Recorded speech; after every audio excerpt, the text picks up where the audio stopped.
Episode 592 comes to you live on the 14th of November 2022, 2010, and then 2022.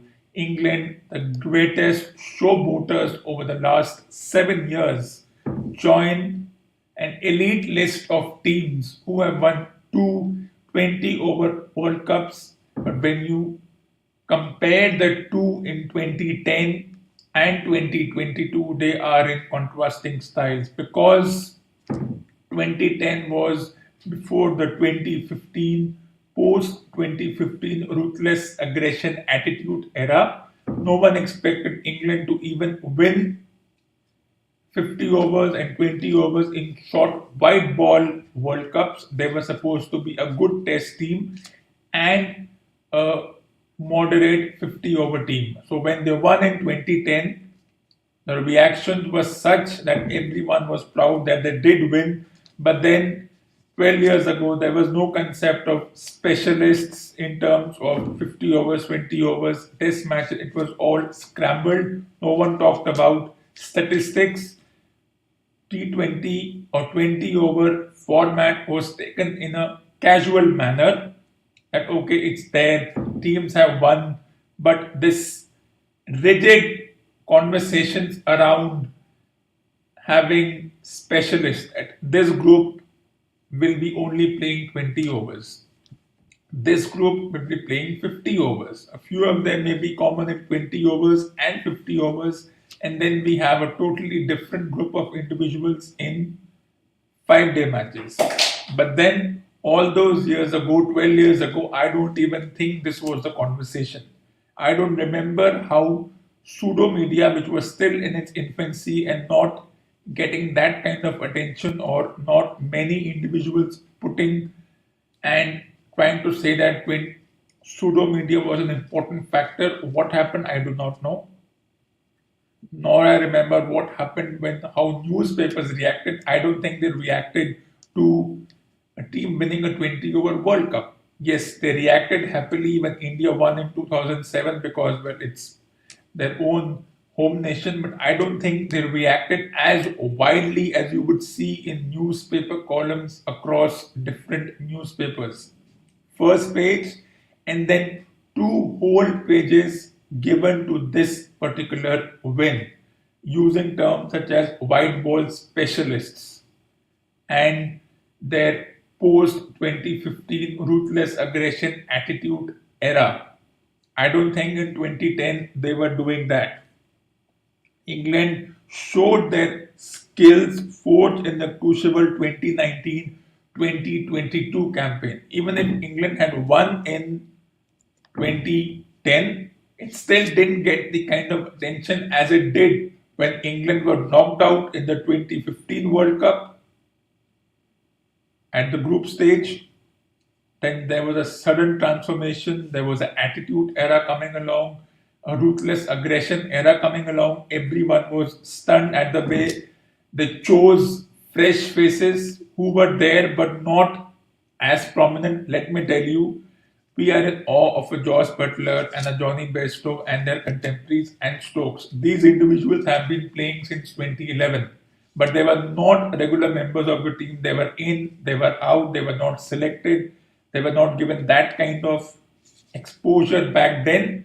Something happened in 2015. We all know what happened, and suddenly Butler and Bairstow and a couple of others started getting the regular calls, and they became a regular part of the team. Scores over 450 were being forged, 350 plus was being chased, and everyone was taken aback because England was never thought to be a team which would be scoring 350, 450. They were a team which were happy at 225, 230, 240 because they had done this over a long period of time. Whatever triggered it, we all know what triggered it. So I can assure you, if you go to any website, you will see that Butler made his debut way back in 2011, along with Stokes and all the individuals whom we are prostrating before right now. Everyone is intoxicated with England's brand of ruthless aggression and attitude. And now they have 730 days to hold on till the next World Cup. But let me assure you, since we're talking about all these individuals, by the time the next World Cup rolls on, all the individuals who were responsible for England doing well, they would have also reached that age. As we are talking about Indian players reaching a certain age, too many people over 30. They did talk about in the Indian team, too many people over 30. Let me give an example in this England team. Butler 30 plus, Stokes 30 plus, Adil Rashid 30 plus, Moeen Ali way over 30. Then Sam Curran, one of the youngest. David Billy slightly younger. But Chris Wokes, 33. Alex Hales, 33.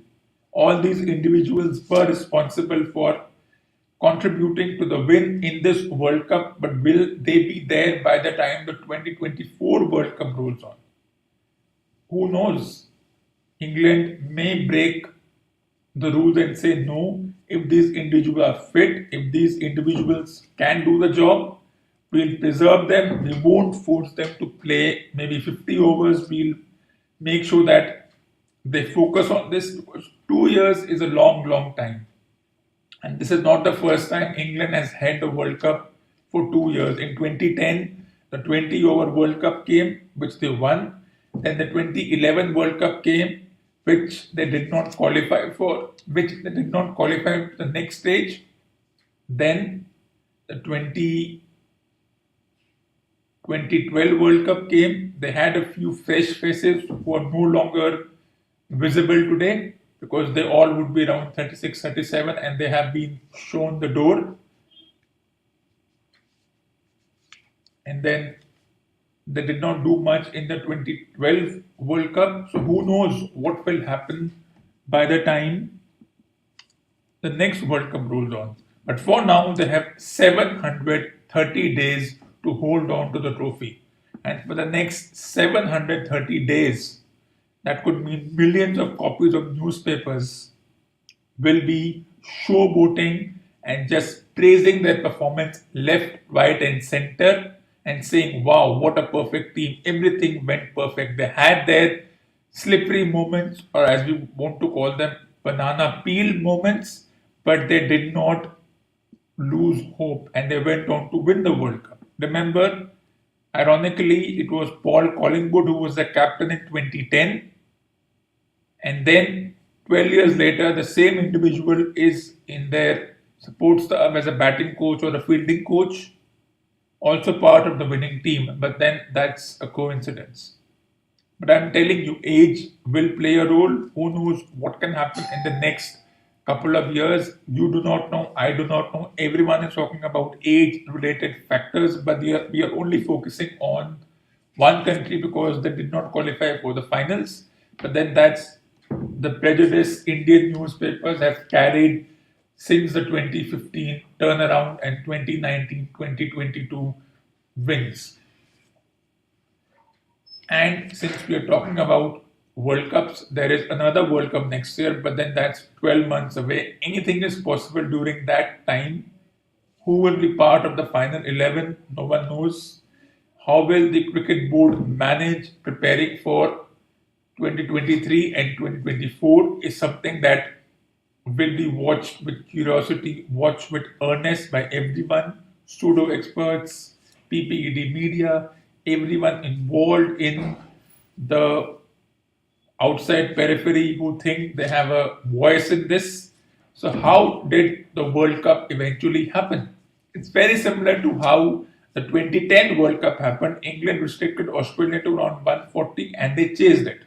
Then it was Kevin Peterson, a maverick in itself. Here we have Pakistan limited to 137. England chased it down, but it was far removed from how they chased 160 in 16 overs or 170 in 16 overs the other night. Of course, everyone is saying only Pakistani bowlers could have given them a run for the money, and they did, except for injury to their main player. But then injuries is something you cannot account for. So a very similar World Cup till the last over, and most of them had a strike rate of around 100, 110. So Ben Stokes did what for a long time an Indian player has been doing, but then Ben Stokes has had a strange relationship with cricket. He's taken breaks, he's had his share of suspensions, he's had his share of taking breaks for personal reasons. He is no longer part of the ODI team, and that really created a flutter questioning the need for the format. He plays in contrasting formats, but don't be surprised if in the next 2 years he says, I'm done, I'm going to focus on one format, and we all know which one that will be. And imagine a scenario like this. It's only imaginary. I'm not showboating for England. If in 2023 final of the Test World Cup, England somehow make it to the finals, they have at least 7, 8 matches, and they have the team, they have done it. They make it to the finals. And then in some glorious moment, whoever is their opponent, at this time, Australia looks to be the most credible opponent for England, looking at the points table and how India don't have too many matches to get those crucial points. India has 6 matches, other teams have arranged for more matches.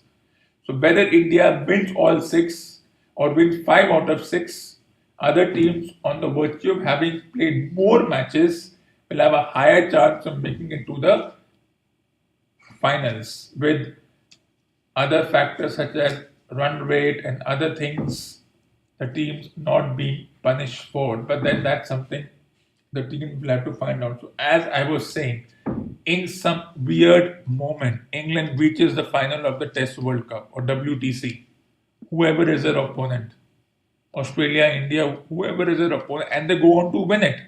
And Stokes will be a part of that. And England will become the first team to win all 3 legitimately. Legitimacy will be there. They will win all 3, and then there'll be nothing more to achieve because they would have had a 3-0 thing. In the last 3 years, winning 3-0 is something even they would not be dreaming of. And that's going to be a very important thing. But then I don't know which teams will make it to that, because every team is playing a different number of matches, not an equalized number of matches. India is only going to play 6 before that tournament. Whether they win all 6 or they're at 3 all. If they're at 3 all, they'll get 36 points. If they manage to win all 6, they'll get to 72 points. Plus, there'll be some permutations, combinations, and some kind of fines on overweight and such thing will also come into play, and points could be deducted. So I don't know what's going to happen. And that's going to be the most important part of this entire story. But enough on England. Good for them that they have won. They have 730 days to hold on to this particular cup. They can.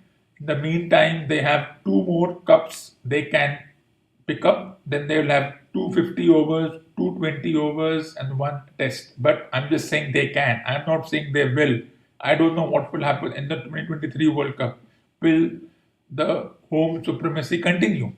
Do you know where the 2023 50 World Cup is? If not, go and check the It's 1830. ridiculous thing. You can check from, I'm not going to name that. I don't even like how we name that particular application, but go and check where you always like to check. But what are the next steps as far as this side is concerned, where they received a lot of criticism? It's all been about not having the ruthless aggression, not having the attitude to attack in the first 6 overs. That's been the bone of contention. That's been something that has intoxicated everyone. Everyone has fallen for it. I've not fallen for the 6 over euphoria.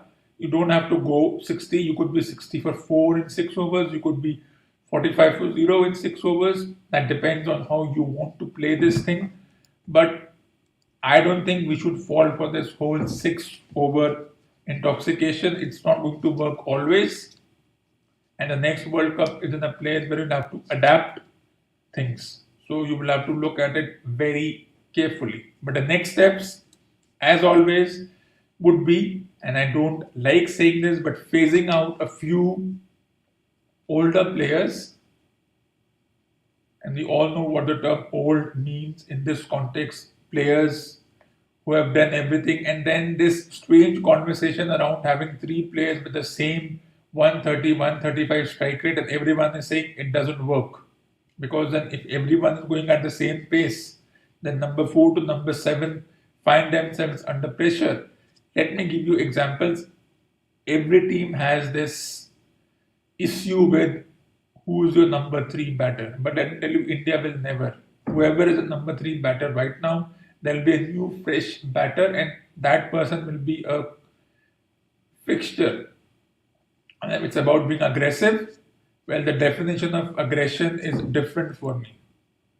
125 may be a good strike rate in certain situations. You look at Ben Stokes, he scored 50 or 49 balls. Yet he gets away with it. Why? Because the World Cup has come to him. Had the match gone other way, then he would have been given the boot, 50 or 49. Or had this been any other player from any other team, they would have really got a lot of negative publicity. But it's Stokes, his relationship with the sport, with the governing body, with the media, with the players is such that we have a wave of empathy towards this player, but enough empathy. This is my list of captaincy contenders. This may not happen. I don't know what the cricket board is thinking, what the management is thinking, and what the vanilla selectors are thinking. But these are my two players I'm looking forward to. Pandya is slightly older, but still he'll be there for a few years. And Rishabh Pant is my guy to go to. Does he have the captaincy skills? Well, captaincy is something which comes over time. I'm not going to say you learn over time as captaincy, but captaincy is about instincts. Captaincy is about making sure that you carry the team along, at least in this sport. Other sports, you don't need it. And I don't think there's anything wrong in having this kind of bifurcation. A lot of individuals may not think that the former has all the skills to be the kind of leader that we need, because the way he presents himself on the field, it's a very casual presentation. He's not serious. But then why do you want to be serious? And why are individuals affected by how we perform? We don't know, right? And then Pandya, the best guy. There are others also, but then I think Pandya will be reduced to a 20 over person because he's not going to play test matches. He's not been picked as a part of the ODI team. So he's only going to be doing 20 overs. Everyone was elated at his performance with the T20 domestic competition with his team Gujarat. Who knows that effect? But then that team is different, this team is different. And what kind of an influence will he have is something that we'll know over time. So let's not get carried away. If you agree or disagree with this, well, good for you. We are living in a world where you can disagree. Go ahead, disagree on pseudo media. And which means the current lot will phase out. Well, every time this happens, so I'm not surprised. I've seen this current lot phasing out, new players coming in. One day Pant will be at a stage where he'll be 35 and he will say, phase him out, let the new group come in. So this keeps on happening. It's part of the sport. So let's not get too carried away by such frivolous things.